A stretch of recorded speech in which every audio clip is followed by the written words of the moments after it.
हमारा जीवन अक्षण भंगुर है, लेकिन हम सामान जो है लाखों का जुटाते हैं। देखिए, एक भौरे का और फूल का कैसे संबंध के कारण जो है वो इस मस्ती में जो है अभी कल कल कल के चक्कर में जो है अपना जीवन बर्बाद कर देता है। तो देखिए, घड़ी पल का तो पता नहीं, वर्षों का सामान जुटाते है। इसी एक आस के कारण भटक भटक मर जाता है। जैसे कमल फूल में भौरा बैठा, अंधेरा छा जाता है। फूल बंद होने पर आया, वह निकल नहीं पाता है। भौरा बंद फूल के अंदर एक विचार लगाता है। इस रजनी के जाते ही तो सुबह सवेरा आता है। बड़े मजे से बैठे फूल में वह मगन हो जाता है। वह सवेरा पीली पाटी फूल भी खिलना चाहता है। इतने में ही एक हाथी भी उसी ताल पर आता है। कमल उखाड़े मुख में डाले भौरा मारा जाता है। ऐसे ही रोज सामने हो रहा, फिर भी समझ नहीं पाता है। रामदास है काल कल्पना, माया बनी विधाता है। देखिए, इस वाणी में कितने अच्छे ढंग से समझाया गया है कि आदमी इस इंतजार में रहता है कि भाई मैं कल ये काम करूंगा, कल ये खाऊंगा, कल ये पीऊंगा। आगे की प्लान के चक्कर में, उस कल्पना के चक्कर में अपना जीवन लुटाता रहता है और इसी चक्कर में भटक भटक कर मर जाता है। सद्गुणों के धारने की या विषय विकारों से हटने की या भोग भोग की भक्ति करने से बचता नहीं। जैसे कमल में जो है भौरा बैठ जाता है, उसकी खुशबू में वो मस्त हो जाता है कमल में। और जो जो अंधेरा होता है तो वो कमल का ये स्वभाव है कि वो बंद हो जाया करता है सूर्य छुपने पर। तो वो जो जो ही शाम होने को आई वो बंद हो गया फूल। फूल बंद हो गए होने पर भौरा वहां उसमें कैद हो गया। अब भौरे ने सोची भैया ये कोई बात नहीं, जिसके भौरे में इतना वो गुण है कि वो बांस की लकड़ी को भी छेद सकता है। लेकिन उस कल के इंतजार में उस कमल को नहीं छेदता।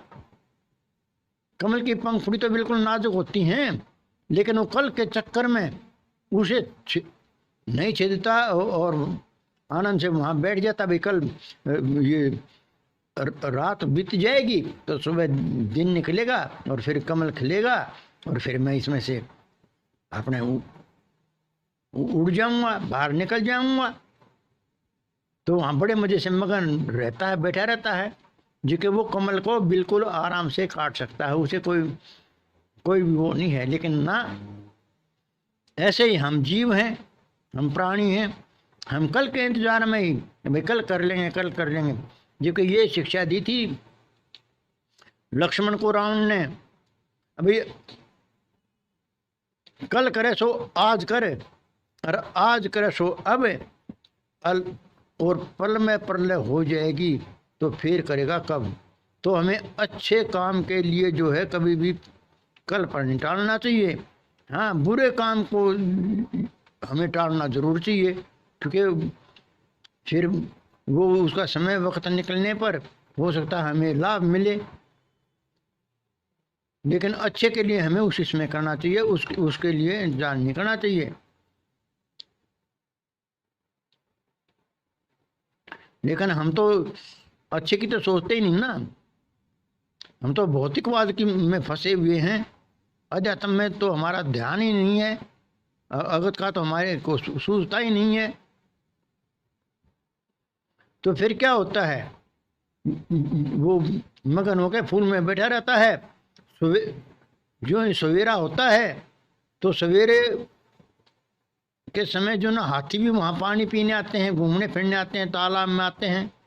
तो वो कोई किसी फूल को तो खा लेते हैं, किसी को ऐसे दाएं बाएं अपने शरीर पर माया करते हैं। तो किसी भी फूल में वो भौरा जो था वो या तो जो है वो उसके शरीर पे फूल मारने से मारा गया, या हाथी को तो ध्यान नहीं था, वो फूल के चक्कर में खाया गया।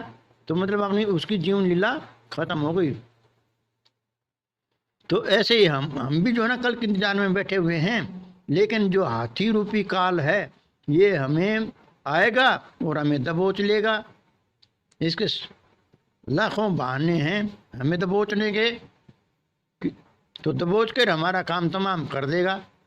क्योंकि हम रोज ही देखने लग रहे। युधिष्ठिर से भी अक्षय ने पूछा था कि इस संसार में सबसे आश्चर्य का क्या है, हमें बताओ। तो युधिष्ठिर ने कहा था कि सबसे आश्चर्य की बात तो यही है कि हमारे सामने सभी मरने लग रहे हैं, इस संसार को छोड़ के जाने लग रहे हैं, लेकिन हम इस इंतजार में रहते हैं। हम ये सोचते रहते हैं अभी मैं नहीं मरूंगा, मैंने तो सदा ही रहना है। इसी भूल में जो है ना यो गलत काम भी करता है। क्यों, इसको भय तो होता नहीं मृत्यु का। जिसके कहा गया ये मौत को और भगवान को हरदम याद रखना चाहिए ताकि ये इसका जीवन शुद्ध रहे, उससे भय माने और गलत काम ना करे, लेकिन ऐसा होता नहीं है। रामदास है काल कल्पना माया बनी विधाता। तो ये जो हमारा जो कल्पना रूपी संसार है, ये करेंगे वो करेंगे, यहाँ जाना वहाँ जाना, ये सुनना ये कहना, लेना देना ये वो, इन आडम्बरों में कोई तो घर छोड़ के मेहनत बनता है और अपना पंथ चलाता है, जगत गुरु बनने की ख्वाहिश देखता है, लेकिन चला जाता सलाखों के पीछे। आपके सामने ही है ये कितने उदाहरण। तो ये माया का खेल है। ये माया इनकी बुद्धि भ्रष्ट कर देती है। बुद्धि भ्रष्ट हुई लोभ से और भक्ति को खा गया अभिमान। एक जगत गुरु बनने वाला सलाखों के पीछे दे रहा जान। तो ये जो है ना बड़ा अटपटा खेल है भाई, इससे बचिए और भविष्य में अपने सद्गुण धारिए, अवगुण को छोड़िए।